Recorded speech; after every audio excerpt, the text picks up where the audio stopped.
So, you okay? Yep, I'm great. I'm good.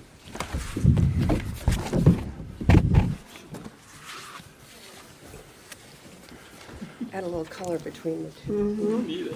Yes, very nice. Well, a little bit. Yeah, no, Little you bit. did your part. Yep. Okay, good afternoon, folks, and I'm proud to be joined by my colleagues, Senators Merkley, Warren, Baldwin, Blumenthal, and Wyden, and thank them for joining me in standing up against tax cuts for billionaires and for fighting for working families. That's what we're doing. So today, the Senate Republicans will vote to move forward with a budget resolution that will decimate Medicaid, housing, veterans, SNAP, and more, all in pursuit of tax cuts for their billionaires club. We will highlight the devastating Trump tariff tax, all to help the billionaires as well. And since they don't want to tell you how much this will cost, allow me. If passed, this will add $37 trillion to the national debt. That's more than double the totality of our national debt today. And I find this very interesting because some of the same senators have had very deep concerns about the debt not too long ago and are now on board with this reckless, irresponsible plan. Let me give you a couple of quotes. I have a whole bunch, but I'm only doing two. Senator Thune, we need to start tackling this debt, and we need to start doing it now. Senator Cruz, debt is out of control, and it's jeopardizing the future for our kids. I've got two little kids, and the idea of handing them a $16 trillion debt I think is immoral. So what does he think of $37 trillion if 16 is immoral? Now, American families are going to be screwed by these cuts, not to mention the higher costs they'll be saddled with because of the crippling Trump tariff tax coming our way. We welcome the opportunity to have this debate in the open for all Americans to see. So tonight, Senate Democrats will do everything in our power to do what Republicans won't do, fight for American families. People are going to see who's on whose side. They are for the billionaires. We are for American families. And under the Republican plan, families lose, billionaires win. That could sum up the whole fight very, very succinctly. So tonight we'll focus during debate time on preserving Medicaid. Tomorrow we'll continue with preventing tax cuts for billionaires, protecting veterans and national security, exposing corruption within the administration, defending Social Security, and stopping the seemingly never-ending rise of costs to American families, highlighted by the Trump tariff tax. Tonight, you'll see our caucus forcing votes, fighting for American families, and asking Republicans where they stand and who exactly they're fighting for. And on top of gutting essential programs, as much as we saw in the budget that's been revealed, their proposal that's been revealed in the last few days, yesterday, and I'll focus on the tariffs here, yesterday the president made one of the dumbest decisions in history, one that will negatively impact every single American family, every single one. He's walking us into the dumbest and most avoidable recession probably in history, and let's call the Trump tariff tax for what they really are, a huge tax hike on American families.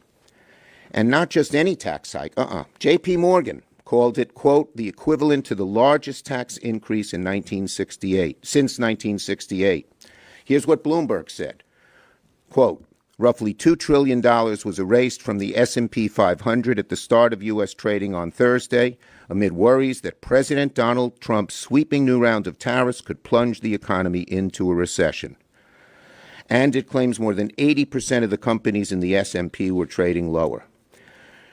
Stock market is plummeted, retirement savings are tanking, consumer confidence is falling, consumer expectations for the future are historically low, companies are already announcing layoffs. I saw Stellantis just knocked off was going to fire 800 people, lay them off. All for these Trump the Trump tariff tax. All for that, so they can have more money to reduce taxes on the billionaires. The average American family is going to pay more for everything, for food, for gas, for cars, for groceries, for clothing, for beer, for you name it. It makes no sense. And the bottom line is that they're not fighting for American families. They're just aiding and abetting what they're doing and making it even worse with the Trump tariff tax. They even decided that they would tax penguins. What? Because their 2 islands are included. I forgot the names of the islands. They're not here. Not Greenland. There were 2 islands that were included that only have penguins on them. But they were included in the Trump tariff tax. Yeah, get those penguins. Right. But that shows how haphazard, how sloppy, how careless they are. And one final thing here. This Trump administration is run by a group of billionaires. They're in a billionaire bubble. These billionaires don't have any understanding of what the American family is going through and how much worse it will be with the Trump budget and with the Trump tariff tax. They're just isolated. They don't understand. They're mean. They're nasty. They're uncaring. And we, tonight and tomorrow, are going to show the American people just who they are. Senator Merkley. Thank you very much, Leader Schumer, and to my colleagues who are going to lay out some of the specific points. But let's understand this. Republican plan is simply 4 words. Families lose, billionaires win. They want to cut programs for families in health care and housing and education, things that help create a living wage job. $1.5 to $2 trillion. What? To fund more tax giveaways to the very richest Americans. It's a great betrayal, certainly, of the American family. And in the process, they're going to put an enormous burden on the generations to come. $37 trillion is the bottom of what the range might be that their bill will cost. $37 trillion. You know, our current GDP, annual amount we produce each year, is only around $30 trillion. They want to put additional debt of $37 trillion. Or let's look at the current debt. In 249 years since our independence, we have run up a debt is just shy of $37 trillion. That's how big, in one decision, one bill, in 1 year, they want to increase the burden on the generations to come. This is really sickening. The economists point out that that burden will reduce the economy in the future, that it will raise interest rates in the future, that that burden will reduce the ability to have the foundations for families to thrive in the future. It's so sickening. Every one of my Republican colleagues who has talked about fiscal responsibility should rush to the bathroom and throw up in the toilet. That's how sickening this situation is with additional debt. Now, we've heard about a magic wand called Section 312. Section 312, interesting, has never, ever, in the history of our country, ever been used on a reconciliation bill. Never used. It's only been used on narrow anomalies in regular spending bills to solve naughty little problems of estimate. It is a completely inappropriate vessel to use just by precedent, but also recognize that in reconciliation there are explicit instructions called the Byrd Rule on how you estimate the impact of debt, the impact of any policy option or any revenue option on the amount of deficits that will be created. Those explicit instructions are ones that we will turn to when we get to the reconciliation bill. Section 312, totally inappropriate. There are 3 pillars that came in 1974. Realize back then we were adding about 6 billion, not trillion, 6 billion to our debt each year. 6 billion in deficit. And folks said, oh my goodness, this is so high.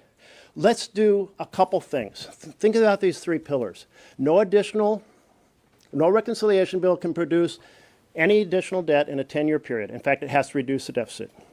Second of all, in any given year after the first 10, it cannot increase the deficit. Third pillar, We have to have honesty. No smoke and mirrors, no gimmicks. That honesty means we're going to create the Congressional Budget Office and we're going to use those nonpartisan estimates. Back in 1996, the Republicans struck down the first pillar and said you can, in those first 10 years, you can increase the deficits. Now today, they're striking down the second pillar, saying no deficits year by year after the first 10 years, and the third pillar, that is the use of nonpartisan numbers generated by CBO. If you care anything about fiscal responsibility, you would be a hell no on this bill. Fiscal responsibility is being thrown overboard. You know, they have a plan, families lose, billionaires win. We have a plan too. Families win and billionaires pay their fair share. Thank you, Jeff. Senator Baldwin on Medicaid. Medicaid. So good afternoon. As you've already heard from my colleagues, Republicans are going to try every which way to hide their plans that will create new tax base for the wealthiest and pay for it by cutting Medicaid. We are going to watch Republicans tie themselves in knots to somehow say they are not cutting Medicaid and ripping the rug out from our families. But they will not be able to escape the truth. The truth here, and more importantly, the truth our constituents will feel, is that this Republican budget plan will cut Medicaid to the bone and take health care from children, from people with disabilities, from seniors, and from our most vulnerable. You've all heard the numbers. 72 million Americans, 8 million seniors, a third of all children rely on Medicaid for their health care. But these numbers have real faces and real stories behind them. Real people in my state and every single state that my Republican colleagues represent who rely on Medicaid for life-saving care. We're talking about children who need Medicaid to see a doctor. We're talking about rural hospitals that without Medicaid would close. We're talking about people like my own mother who relied on Medicaid at the end of her life to pay for skilled nursing care. And this Republican budget is coming after that care, all to make sure that big corporations and people like Elon Musk and Donald Trump and their rich friends get new tax breaks.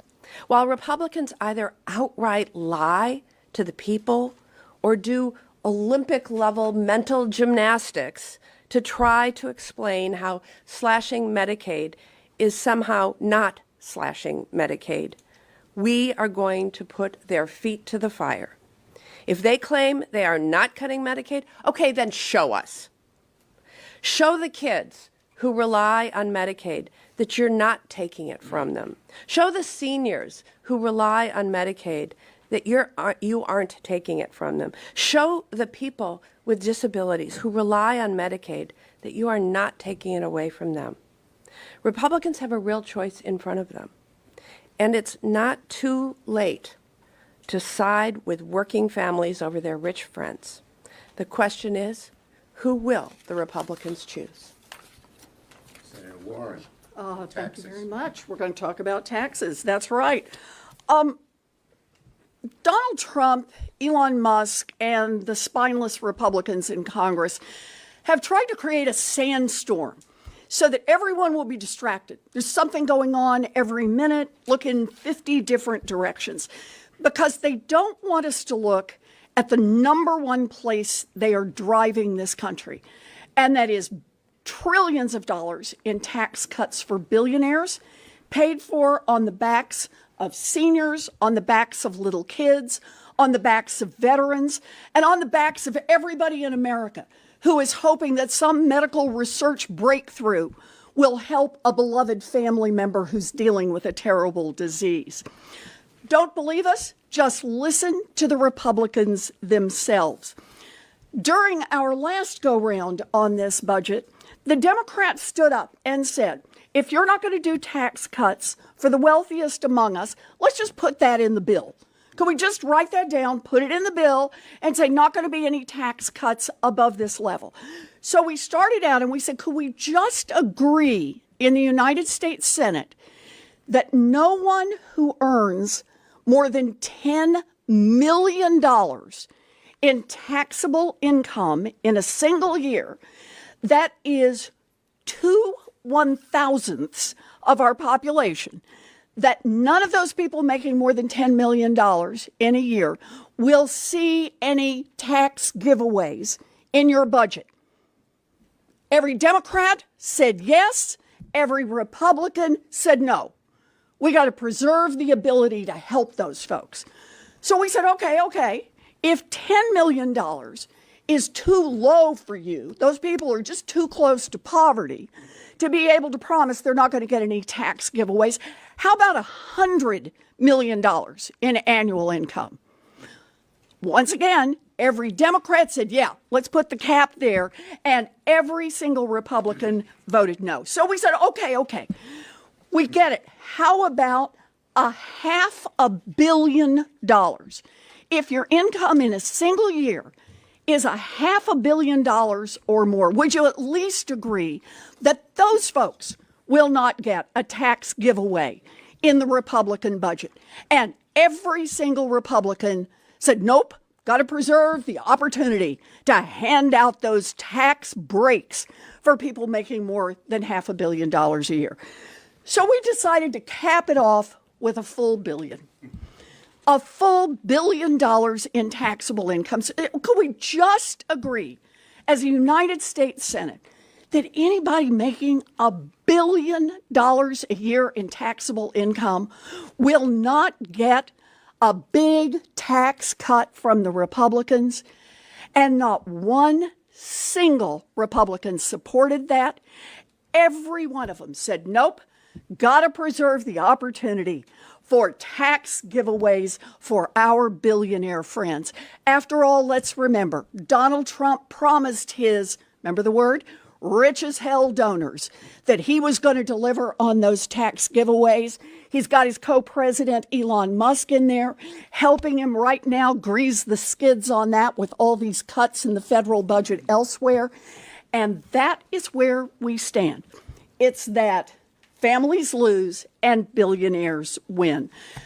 Now, here's the trick in the game. They created a sandstorm hoping that we will be talking about 50 other things while they try to advance this budget over the next 36 hours. There's lots going on. There's tariffs, there's invading Greenland. Who knows what Donald Trump has done just while we've been standing up here. Why do that? Because the Republican approach is deeply unpopular. Not just unpopular with Democrats. It is deeply unpopular with Democrats, with Republicans, with independents, with libertarians, with vegetarians. In fact, the only people who really support this are the billionaires themselves. But most of America think that those billionaires should be paying a fair share in taxes.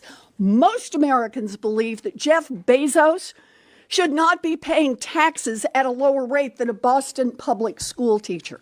So that's what the next 36 hours is all about. It's about the Republicans hoping that most of America won't notice what they're doing, and that is putting out a budget with trillions of dollars in tax cuts for billionaires, paid for on the backs of seniors, little kids, veterans, and everybody who wants to see America invest in our research future, our medical future. The Republicans hope that everybody will be looking everywhere else as they try to ram their unpopular plan through. The job of the Democrats over the next 36 hours is to hold the Republicans' feet to the fire, force them to tell the truth about what they want to do to the American economy and what they believe fairness is, and that is a country that works for a handful of billionaires and lets everybody else eat dirt. The Democrats are in this fight all the way. We're ready to go. Ready to go. Thank you. Great. Senator Blumenthal on veterans. Veterans and national security. I'm going to begin with a word that I told my children never to use, a four-letter word. D-U-M-B, dumb. These policies combine cruelty and incompetence in a way that is dumber than anything we've seen in recent history, maybe in the history of the United States. They will inflict pain. These tariffs are attacks on people who put food on the table, build homes, buy cars, have to purchase pharmaceuticals, but they also undermine our national security because they're imposed on our allies, on Europe, not on our adversaries or enemies as much as our friends, including, by the way, Israel. Now, on veterans, dumb applies with absolute force because what we're seeing is a war on veterans. And we're going to hold our Republican colleagues accountable. The message that we are hearing from veterans around the country is they are rightly fearful about the cuts in funding, the freezes in hiring, the firings that are occurring and hitting our veterans in real time with real impact. Excuse me, colleague. We're supposed to be the tech people. And we're going to hold them accountable. We're going to be offering amendments that will force them to vote. Our Republican colleagues are dreading these next days because they're going to be put to the test. And those votes are going to haunt them because veterans know that they need the health care that comes at those hospitals like the West Haven facility in Connecticut, others around the country that are shortchanged. There are now 40,000 vacant positions at the VA. Surgeons, nurses, counselors, janitors, schedulers. 40,000 open positions, and they're recruiting, supposedly, for those positions. At the same time, they are firing people that hold those positions right now. Makes no sense. And so veterans around the country are demanding what the VFW commander demanded when he came before our committee: stop the bleeding. We're going to seek through this next couple of days to stop the bleeding in veterans programs. We're going to make sure that Republicans are forced to answer what is happening right now at the VA, where the bleeding threatens everyday veterans. We heard from a number of them yesterday at the shadow hearing we conducted. Right now, the Veterans Affairs Committee is not demanding that Doug Collins come and testify. We're going to demand that he do it. And we're going to demand that President Trump reverse these cuts, freezes, and firings that are causing such irreparable damage to veterans around the United States. And I'll just say, I think we owe the American people an apology, all of us who voted for Doug Collins. It was a mistake. I did it. I'm not repeating that mistake. I put a hold on all VA nominees. And I think part of what we're going to do is demand health care be protected, especially mental health care, no more cuts in the Veterans Crisis Line, and the PAC Act benefits that we supported in a bipartisan way, protect those benefits as well. So we're going to be out there working hard, and I want to introduce my great colleague, the senator from Oregon, the other senator from Oregon. 100% of Oregon senators are in the House. And my colleagues have said it very well. So here we are, 24 hours from the tariff announcement, which for farmers and families and small businesses is simply economic poison. And it is poison that is going to spread across the land, hammering families. Now we go to the next debate, and let me be blunt in terms of how I'm describing it to folks at home. We are going to see on full display by the Republicans for the American people a morally bankrupt bargain. That is my take on what this is all about. And no amount of gaslighting by the Senate Republicans can hide the true cost of what they're doing, the over $5 trillion, and the consequences of the breaks to the billionaires and making sure they get their way, that people on Medicaid and hunger programs and the like pony up the revenue. Now, the reality is these cuts that we're taking on tomorrow night are going to hit seniors and children like a wrecking ball from one end of the country to another. They're going to determine if your aging parents can be safe in a nursing home. I'm not kidding you. They're talking about cutting potentially staff. Mehmet Oz said, when I asked him, do you think there ought to be a nurse in a nursing home? He said, oh, that's complicated. I said, no, it's not complicated. I know you want to tell people who need help trying to get assistance in the night that somehow AI is going to work for them. But the reality is we Democrats know you got to have some nurses there 24/7 or people can die. So no amount of hiding behind the curtain, which is what we have seen in the Budget Committee, what we've seen in the Finance Committee, can hide the true cost of this tax plan where the handouts go to the billionaires and you pay for it by kicking millions of people off health insurance. In terms of American lives ruined and lost, the human toll of what the Republicans will inflict on America if they're allowed to get away with it is going to be horrific. And what you're hearing this afternoon is Senate Democrats are going to pull out all the stops to keep that kind of consequence from hitting the American people starting in a few days. Thank you. Thank you, Ron. First, the islands.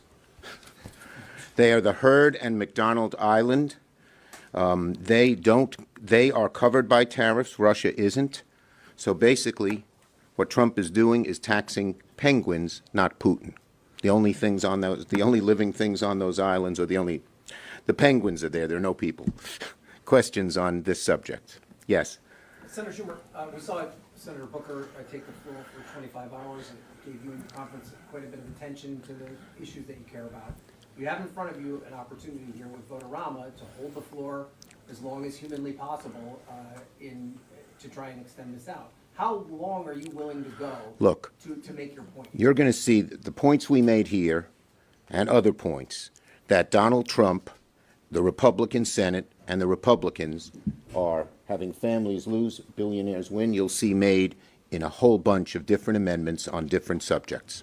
Yes? Senator, can you preview some of those amendments, and how many do you expect related to tariffs? Well, you'll see them on the floor, and there will be amendments reflecting the tariff issue. Yes.